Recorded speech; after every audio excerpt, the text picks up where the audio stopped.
A whiskey, a margarita, and a Bloody Mary. 1 beer, 2 beers, 3 beers, a shot of whiskey.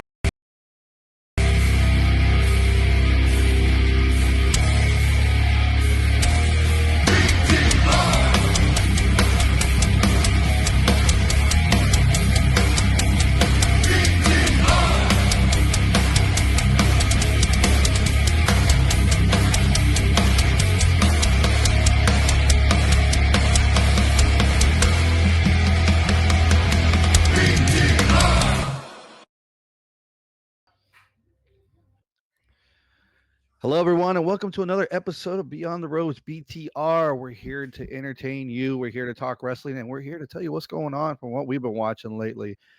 My name is RetroRelapse, pointing hopefully to the right direction. Other way. There you go. There you go. That way. The other way. Is this way? There you go. That way. It's Randizzle. It's Randy.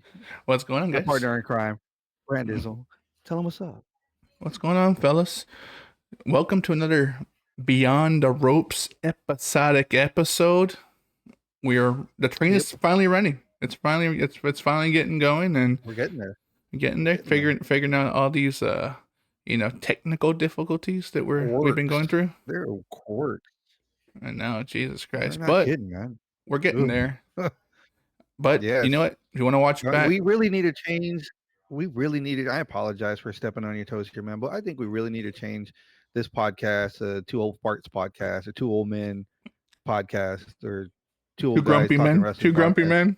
There you go. Because son of a, oh man, every time we try to do this, there's always some bullshit in the way, and it's like, man, I don't know.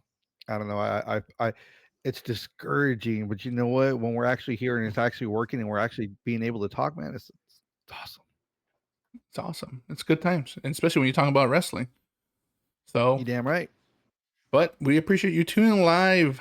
Another episode of Beyond the Ropes, where today... Well, you're tuning in live. We're recording, but you're tuning in live. Tuning live, yeah, exactly. Our recorded voices, but definitely hit us up on the socials. Leave some comments. Leave some love for us. Say what's up. We don't care. We just want to interact and, just kind of BS with us. Tell us what you see and tell us what's going on. Let's bring the smack down and talk, brother. If you have a chance, do that Randy Savage elbow drop from the top rope and hit that follow and like and subscribe button. There you Support go. These 2 old farts trying to talk wrestling. Oh yeah. We ain't trying to make it big, but we're gonna get there anyway. Yeah. Yeah. But what are we talking about today? I think we are gonna touch on some GrandSlam, AEW GrandSlam. I know we that happened over the weekend. It was on Saturday. It was in Australia. It was ahead of our time. There were spoilers all over the place, but I mean, I still watched anyway on Sunday because I don't care about spoilers. I still want to feel it. I still want to watch it, and that's what I think we'll talk about today. Because I'd like to talk about some GrandSlam. Did you watch? I watched live, and I enjoyed it every bit. And I'll say this before we even get into the match card: that crowd was packed to the gills. It was a hot crowd. It was packed to the gills. And people always say whatever they want to say, but AEW, especially overseas, just like WWE when they're overseas, just delivers. The crowd's hot. The crowd's excited to see some wrestling, see some live wrestling with some amazing freaking athletes that can do things that I can't even dream of doing in the ring. So you're damn right. But crazy enough, when I actually did read on some of the things that were going on after the show was over, they didn't have the correct ring. That was a big controversy. They did not have the correct ring there in Australia. Kyle Fletcher called in a favor to one of his indie buddies, indie promotions that were there. I do not know which one, or else I give them credit, but they did get a ring over there because AEW did not factor in the shipping time frame that they needed to get their equipment over there. They got all the LED boards and lights. I'm pretty sure they borrowed some while they were there. But as far as the actual ring itself, was not an AEW size ring. It was a 16 by 16 ring, so it was a lot smaller. A lot of their banners also not fully put out correctly around the ring like it should have been, because obviously it was a lot smaller. But I mean, unless you're a real big fan like we are, I mean, people were just glad to see them in a ring, jumping around, beating the shit out of each other. But still seeing that ring and noticing that it was kind of smaller, kind of, you can tell that some of the wrestlers were not used to it. You know, it's kind of Yeah. like, especially like if you fought in TNA when they had the 6-sided ring, people didn't like that ring either. It was a lot, I wouldn't say jankier, but it was a lot. The design You saw the posts? really You saw the didn't help posts? everybody. The post kind of gave it away because they were kind of like sunk in a little bit. Hmm. Weird, right? But hey, you still got a fucking hell of a show. Oh yeah. 16 by 16 ring or not. It was, you got a hell of a show. It was a hot crowd. And it was a pretty fucking solid card from start to finish, you know. You had your natives sprinkled into the show, and it helped kind of boost it up. And you know, hey, I thought it was a great show from start to finish. I wish Oh I yeah. saw, I wish I had seen some different outcomes on some matches, but I think it delivered what it was supposed to, building those stories for the actual pay-per-view Revolution coming up March 7th. So it's gonna be a good time. Be a good time. So Oh, it's gonna be a real good time. I can't wait for that one. Are you actually gonna watch the pay-per-view live when it comes out? Because it's on a Sunday night. That's oh, on it's a a work Sunday night. It's a work work night. Yeah, it's work all, night. for whatever reason AEW likes to, they changed around their schedule where they've been putting their pay-per-views on Sundays, where WWE does them on Saturdays now, which makes total more sense, because I like Sunday to recuperate from partying all night, watching my wrestling show and my pay-per-view, and you know, still thinking about it and trying to watch it over again. So you know, Sundays are cool if I'm off on Monday, but I'm not going to go scheduling a Monday off. You know, going to work over. I know Fern just wants to party all the time, party all the time, party all the time. Right, Eddie Murphy, let's go. Well, let's break down this card and go from the opening match to the last match. Well, first one up on the list was Kenny Omega and Will Ospreay versus Konosuke Takeshita and Kyle Fletcher. What did you think about this match? Man, it was a banger of a match for being that they were in that little ring, because they were flying all over the place. There was a lot of good spots that these guys were going through. A lot of heavy hitting spots. I mean, you got to give it up for Kyle and Osprey, It looked because like they it looked both. like Kenny kind of took a hit a little weird way because he kind of got dazed out somewhere in there. And luckily for him, you know, you got Mhm. three other professionals in the ring to kind of help guide him and push the story along and the match along. And you're right, Yep. like Kyle Fletcher and Will Ospreay put on a clinic, and Kaneshita Takeshita was there, and Mhm. Omega doing his thing. Like they had great spots. I think there was a little miscues. I mean, you explaining how the ring was just not the right size ring, I think would cause some of these miscues. But overall, like a banger of a match. You got a damn good opening from the playoff All-Star skills challenge to open right up the show with Will Ospreay, Kenny Omega, and homegrown star Kyle Fletcher with Takeshita. The Like, hometown hero. yeah, Hmm. he didn't get the I mean, reaction I Kenny thought he was Omega's gonna get. I thought, you know, Omega and Ospreay got the bigger reaction rather than Kyle, but I mean, he still got to perform in front of his home country, which is pretty awesome. and Kenny Omega's entrance was just crazy. I think it was the dude from Final Fantasy, the music orchestra guy that or that puts that music together. I'm lost for words right now. It was just it was nice. It was real nice to see that, 'cause it was just a different. I guess it's like a newer Kenny coming out instead of the same. I mean, don't get me wrong. I love Kenny's theme song when he comes out, but just that new take that he's pushing out there. He's trying to orchestrate himself out to be something even bigger. I mean, he is the self proclaimed god of professional wrestling. Am I right? Yeah, yeah. I mean, Hmm. and he, for the most part, in every damn match, lives up to that damn hype because he is that damn good.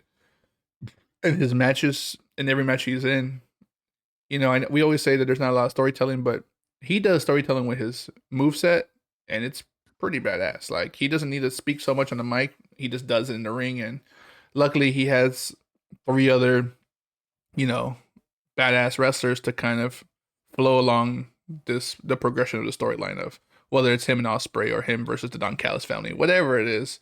It's it's very smooth and kind of flows. The match flow is pretty damn spot on. So What did you think about the new finisher that Osprey and Omega pulled off? the hidden wing to the angel.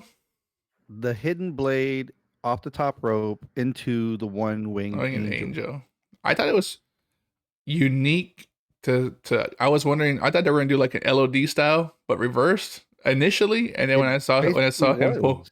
well, when I saw him pull when I saw Osprey pull back his elbow guard, and I was like, oh, is he gonna do this fucking move? And then he did it, and then it turned into the Woman Angel. I was like, oh shit, that's a badass finisher. So, which leads me to think, are they gonna continue to team up for a little bit, I mean, I or is wouldn't. this a I one would say off? Is why this a not? one off? I mean, it didn't feel like it. It didn't to put that kind of move together. That wasn't last minute. That was planned. I'm not going to say like it was planned, like the whole match was planned, but that particular move was that's a tag team finisher right there, especially a Doomsday style. Yeah, Hidden blade to one winged angel. That was planned. So I mean, it kind of breadcrumbs along that hey, maybe they could just stick together and go after tag team champion gold, because I mean, seeing them against the Hurt Business would not be bad for business at all. it would not hurt the business. It would fucking elevate that business and bring that tag team championship back to the forefront of what it My was. apologies, it's not the Hurt Business, it's the Hurt Hurt Syndicate. My bad. Hurt Yeah, Syndicate. just Yes. it just rolled off the tongue a little too easy. You know, it kind of just I flowed know. right. You're like, It's the Hurt Syndicate. but We hurt you people. do you We hurt people, huh? We hurt people. do you think huh? this leads We hurt into people. the next pay per view, or do they do their own thing and then come back? Is it what kind of partnership you think they're gonna have? I think what they're going to do is watch each other's backs, because they already announced it for the next pay per view for Revolution. Osprey and Kyle Fletcher are going to go one on one. Osprey called him out to go one on one in a cage match, so that way there's no interference by anyone or Don Callis. And Kenny Omega wants to go after Takeshita for the Continental Championship. Nice.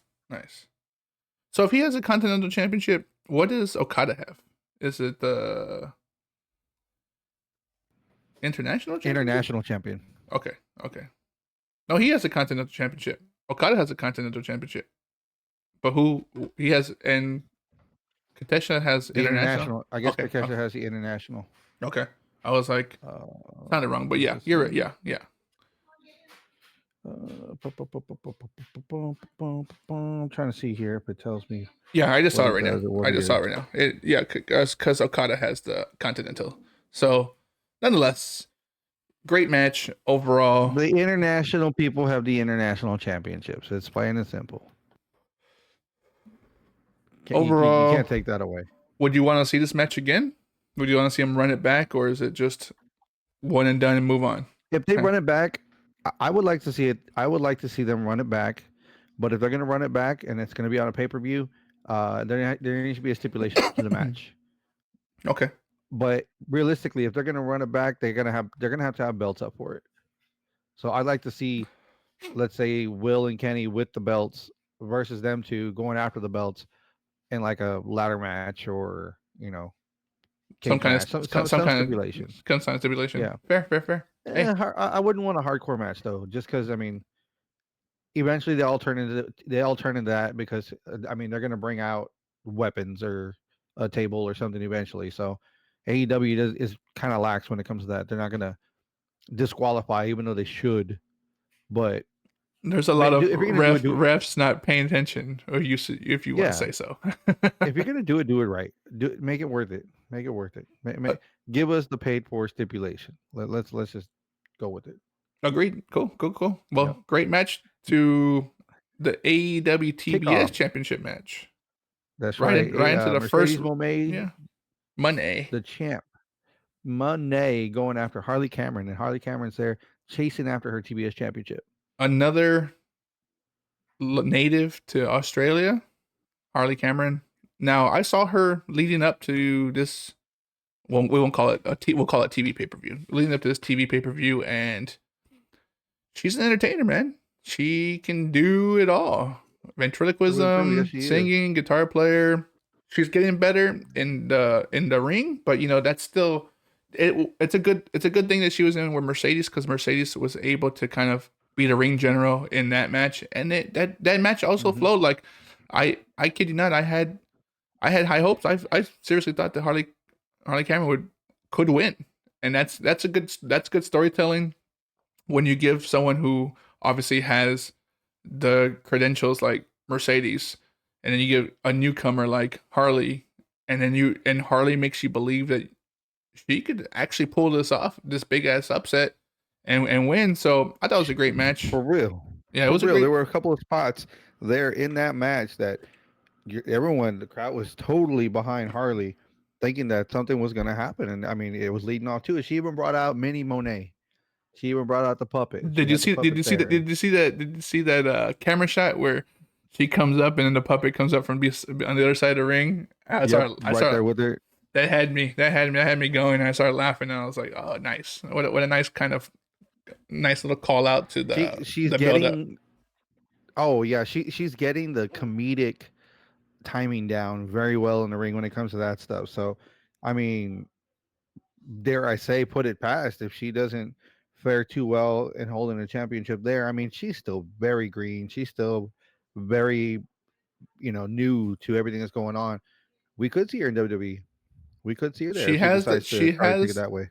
she has the entertainment part down. She has that down. Like, so there's a big possibility that, hey, maybe down the line they pull her, because she's very that talented to kind of make that work. She's almost reminds me of, she is AEW's Chelsea Green, right? Chelsea Green has that comedic. Hmm. She's funny. She can wrestle.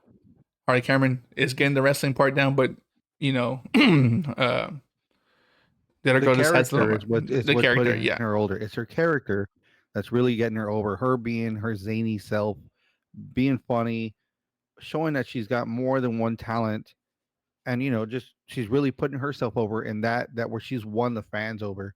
So I mean, she could be the next underdog kind of thing, underdog star that comes up from out of nowhere trying to win the championship. But I mean, it just really depends on where they do it. Because I mean, if she does go over to the machine, she's going to be in NXT. She's yeah, going to be in yeah. NXT. I So don't think she'll be on the main roster they'll thing. build her wrestling skills up, and she has a comedic timing down. She has all that other the entertainment part down. She just needs the wrestling part down. And I think if AEW had a little more house shows where she can get more reps in, I think that sooner or later she'll get to that level pretty quick. So Hmm. overall, great match. Mercedes won. I like I said, I wanted to believe that Harley Cameron would have won that championship, especially in her home country. But you know what? It's Hmm. just building up to another story. It's just you're getting to the next level. You're getting to the next level. You can't just win them all, unfortunately. But hey, it was a good match. Kudos to Mercedes for kind of carrying that match as far as the wrestling part. But Harley Cameron put her time in and put the move and kind of was able to hang. He was able to hang with her, so which works out really nice. And I Big mean, things. you also got to put it there that she was in a stable with Paige, with Saraya, and she did have the backing of others that have been through there, so she's getting her reps in. So let's just hopefully they that them over there help her learn more things other than just the casual stuff you learn as a wrestler with the arm drags and your tie-ups and holding the arms and twisting arms and legs and stuff. I mean, she's starting to build a repertoire of moves, and I believe the more she puts in there, the more valuable she's going to be down the line. Absolutely, and only time will tell. I mean, we said the same thing about Wheeler Yuta. He just had the arm drags and the off the top rope jumps. That was pretty much it. Drop That was his kick. drop kicks and Hmm. whatever. But now Hmm. he's in a stable with veterans like Pac, Claudio, and Mox. Like you need that people around you, especially in AEW when there are a lot of young wrestlers, so they need that kind of affirmation and the coaching and everything that comes with being in this fucking stable. So And that's a perfect segue into our next match. Match number 3, Brisbane Brawl. Cope and Jay White versus the Death Riders. interesting And match man, overall. I'm surprised. mm-hmm, I am surprised that Cope and Jay White lost. I was a little thrown mm-hmm, off by that, but I mean, I initially was kind of thrown off, but then I realized, oh well, Mox and Cope have a match at Revolution mm-hmm. in about a month, so it does make sense that In Cope about doesn't a win. month, in about a couple weeks, bruh. Well, It's yeah, already yeah. we're, Oh, we're yeah, I pulling guess. on maybe less than 3 weeks. So I Less mean, than 3 so weeks, like two you and a half. you know you're building up that. Oh shit, Mox has numbers, and Cope doesn't have to fight from under. So it's 101 wrestling, you know, doing the thing, and it was a good street fight. I liked. They went up and The down the enemy crowd. of my enemy is my friend. So Jay White is not a face, but he went over as a face with Cope going against the Death Riders. Because what is it? The enemy of my enemy is my friend, and that's what they were able to push through.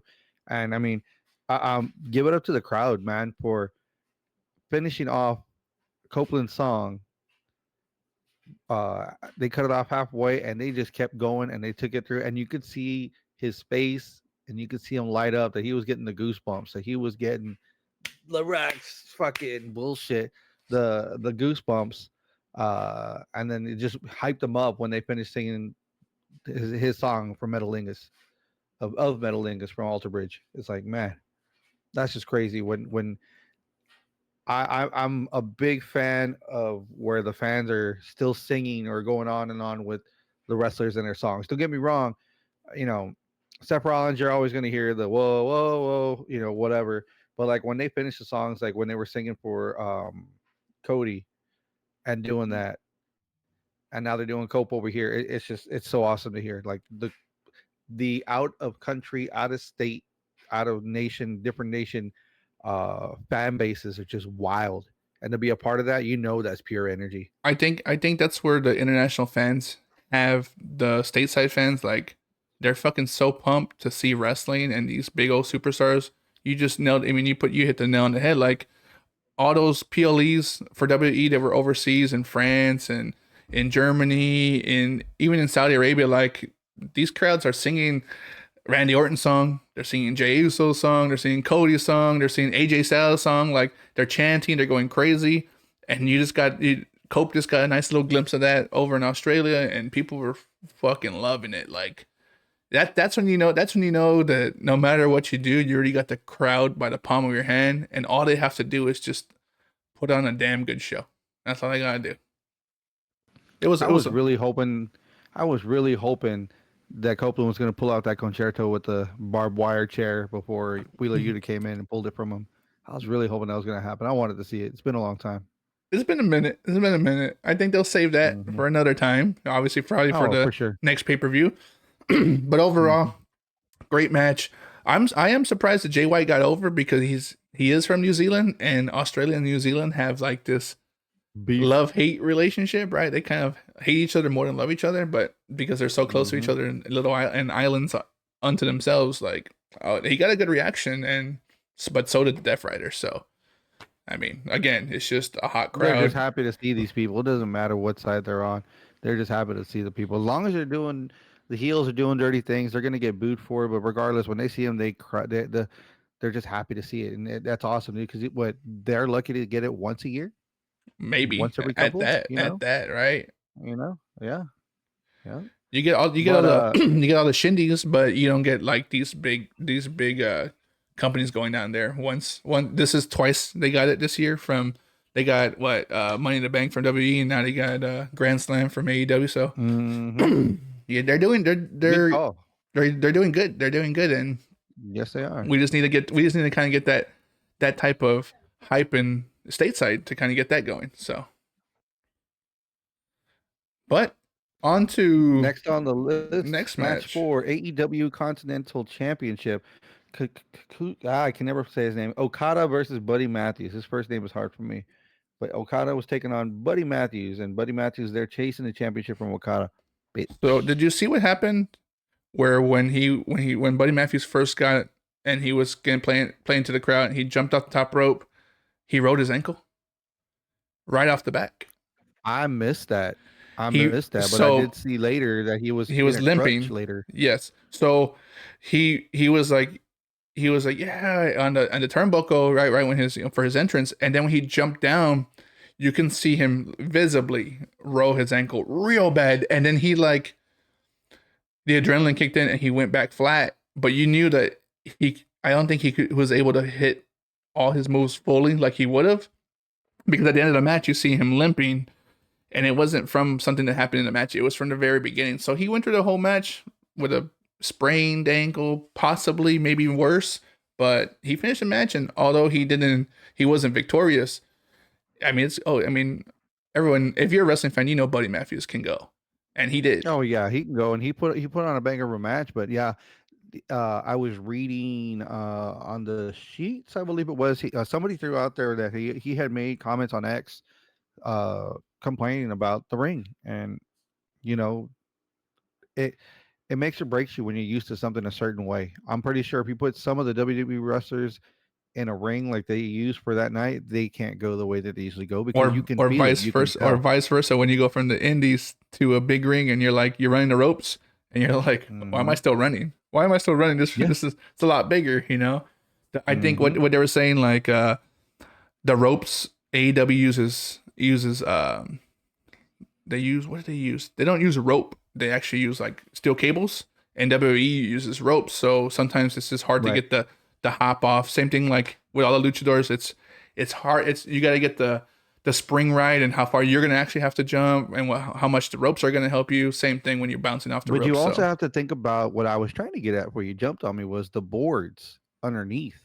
that's true. That's a big thing because everyone thinks they're trampolines that are underneath these rings that make them pop up and jump up and all. It's like, no, man, under the, it's just a mat and boards. It's metal that consists of the ring, mats and boards, and those boards over there aren't the same boards that they have in AEW. Especially knowing that who knows how many times they change out those boards in AEW compared to an indie ring that, well, we've never changed them because we can't afford it, or the wood costs so much, so we just make sure we only change one board at a time. So some are stiff and some aren't.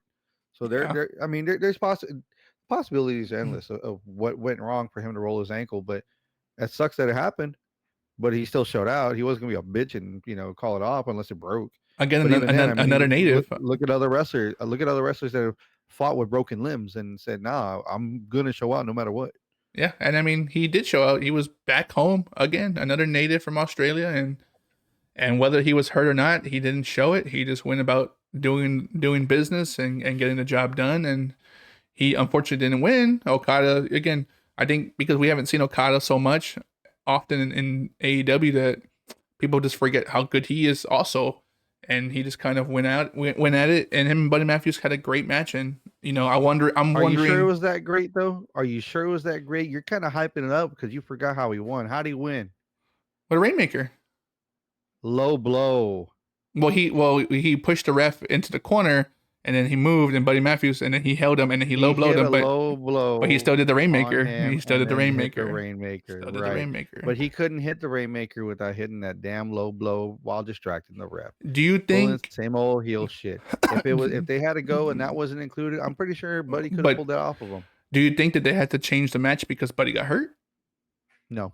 No. That was the call. So that That was was a the call call from the regardless, beginning. right? So Yeah, they weren't.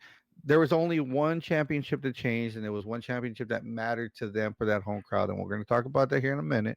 But yeah, it kind of sucks that they didn't change any belts, but it was also a TV pay per view, not a real one. So they're going to wait for that coming up. they had to give So one homegrown the belt, and that's it. And it was the main event, mhm. right? So It was the main event. speaking of the main event, who was it?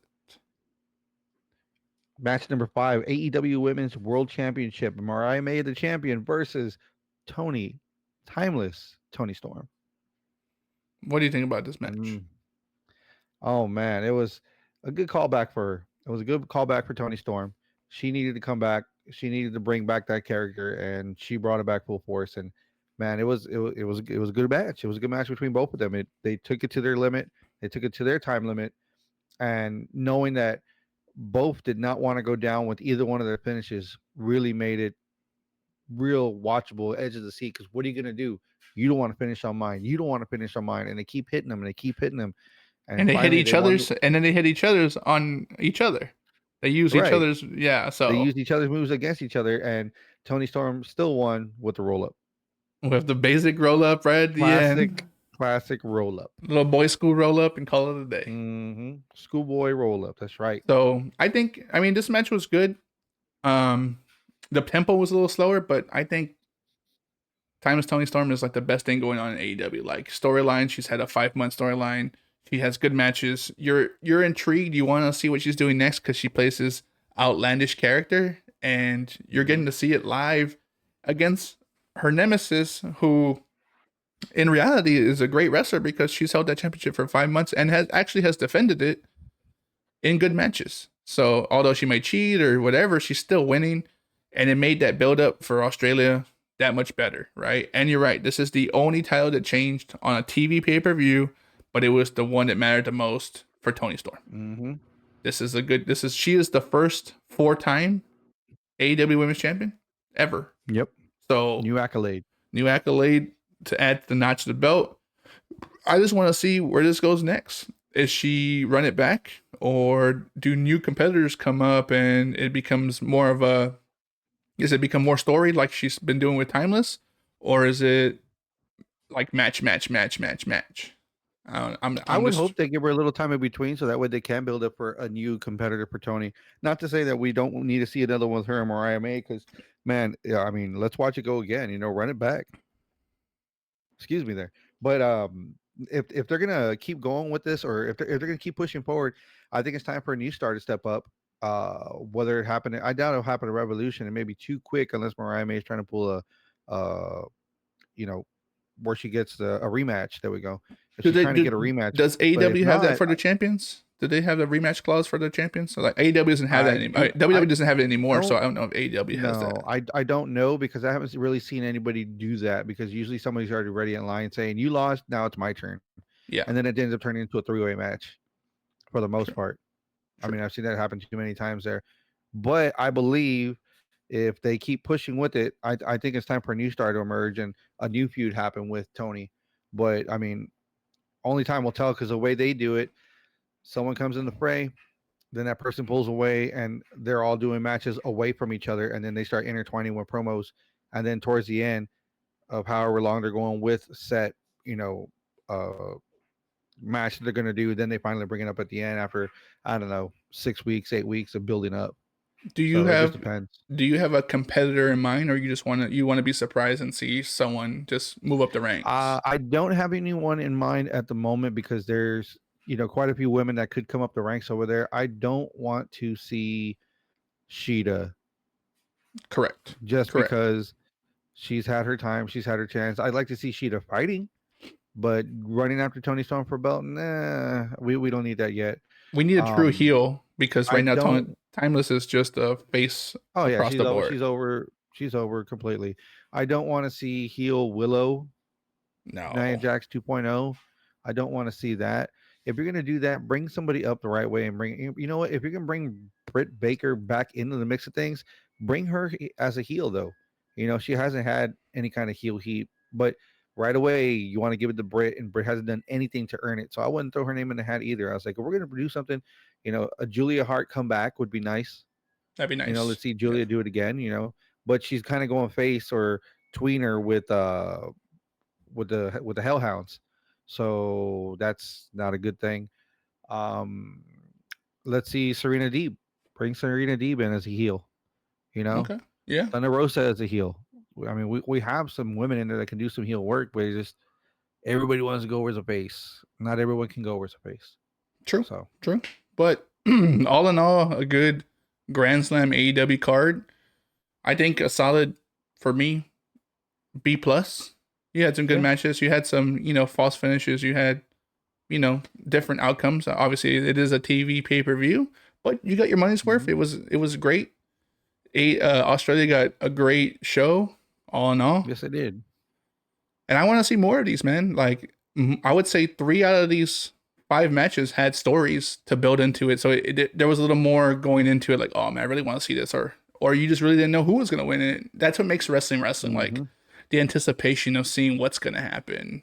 So, yep, I was excited to see it. I hope AEW continues to produce more of these type pay-per-view-esque matches and build up these championships, man. Like, you have a lot of championships. There's a lot of championships in AEW right now that could use a lot of more attention. And like you said, I just want to see new stars come up, but do it the right way. I don't want to be like, oh, well, so and so's back, so they're in the main event. No, let's build it up. They don't have to be tournaments. Let's just build them up. Like Tony Storm and Mariah May had a great program for 5 months. Great. And in those 5 months, Mariah May had a program with Thunder Rosa, Donna Perazzo. Like she had programs with other people, and it just kind of culminated back to Tony Storm. So I'm looking forward to it. We'll see what happens next. But all you have to do is stay tuned and watch. Wrestling is hot right now. Dare I say? And just to kind of pepper this in there, just for the fun of it, since we're talking about AEW, did you or did you not see NXT, their new acquisition? Of course, they haven't put his merch out yet, but they haven't done the stuff yet. But that's right, Ricky Starks is finally out of his contract at AEW, and he made it to NXT into the Promised Land, baby. I wonder. Dude, he's such a great talker. They're gonna fine tune his skills. NXT. I don't see him being there long. Same thing like Ethan Page. Like they fine tuned him. He's a fucking superstar right now, and I don't see why they wouldn't move him up. But I don't want to move him up if they don't have anything going for them. Neither one of them do not need fine tuning. I mean, WWE style wrestling. That's what I mean. WWE wrestling style. That's what I mean. But pull that aside, pull that, their timing down, of course, because WWE is about timing, because you have to be good for TV time. Yes. X amount of minutes, you get a commercial break in between. Not that they haven't already done in AEW, but AEW keeps rolling no matter what. Compared to WWE, hey, slow it down a little bit, do this, whatever like that. They focus more on their segments rather than let's just go. But they're also pushing the fact that they're trying to make it for the people that are putting money into NXT, because they want to make sure that this show keeps running. So it only makes sense to start bringing your stars or new stars or people that are wanting onto that show, so that way people will keep watching. Because hello, look at us, we're talking about it. Ricky Starks is in NXT. Stephanie Bacare is the new North American Women's Champion. Of course, everybody thought they should throw a belt on her right off the back, or she should have shot straight out to SmackDown and Raw, but instead they put her there with Julia, and they're there running shop around NXT. It helps bring up the brand, but it also puts eyes on it, because I mean, wouldn't you want to see that go on compared to, listening to Chase U or whatever nobodies that they have that they're trying to organically go up, but it's not really working out. Rich Holland, absolutely, he made a mistake there with the Brawling Brutes, and they threw him back over there, and he went over, and then now he's no longer seen on NXT. So it's how they play it. I mean, Bailey is over there on for Vengeance Day in a 4-way match against, who is it? Roxanne Perez. Julia, and somebody else. I forgot the other. It's a 4-way for the belt. Why is Bailey over there? Bailey has all these accolades under her belt, but it brings controversy, or it brings at least people talking about the brand. So if there's not enough talk about the brand, guess what? People don't watch. And then what happens when they don't watch? You don't have AEW Rampage anymore. And that sucks, because I liked watching Rampage. Even though it wasn't a great show, it was a good show, because you had another night of wrestling to watch, or another competitive show, or just matches you won't be able to see on the regular, because not enough time. There's not enough time. There's a lot of people on the roster, and you're trying to give them some reps and get some TV time and some FaceTime and build up that whatever little storyline or whatever. And that's what I liked about Rampage, is they help build into the big storylines on the main shows. So hey, maybe they'll bring back another show. They're streaming on Max. It doesn't hurt to have another streaming show on there. Well, the other streaming show you actually have to pay for is called Ring of Honor, sir. Join the Honor Club. Join today. Ring of Honor Club. Yes, Ring of Honor. Yeah. Hey, you'll see me on Ring of Honor Club. You'll see me on Honor Club in a couple of matches. Nice. That's what's up. I mean, they have some things that are going on over there too, and it's interesting to see, especially like Elias. Walk with Elias. He's over there walking with that other tag team now. Yeah, he's in that. Yeah. He's in the what are they called? The Righteous. The Righteous. The Righteous. He walks with the Righteous. Remember, he walks with the Righteous. Yep. Walk with the Righteous. Hey, I like those guys. They're weird, but I like those guys. I want to see them do more, but they have my Ring of Honor. They were being spoke about being initially in the Wyatt Six a long time ago, when Bray Wyatt was still alive. When Bray Wyatt was still alive, that was in the works of maybe bringing that guy from the Righteous, that the cult leader one, over. The one with the dreads. One that looks like the one with the dreads. Oh, the dreads. Yeah, not the one that looks like Brother Love. No. I don't want to dread. I So, love you. Yeah. But hey, Now the man, one to dread. Yeah. that's the beauty of wrestling. It's hey, there's a lot of work out there for people, and we're the benefit. We benefit from all of it. We get to watch wrestling damn near every day. So, and there's a lot of Mhm. it.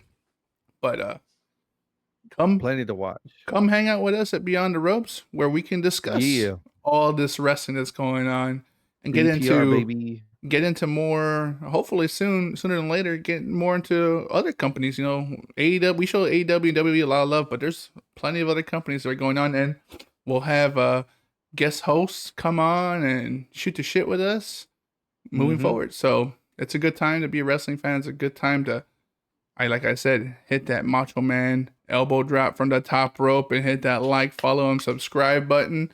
You know, you can catch us on Instagram, Spotify, YouTube, Twitch. We're on all those platforms.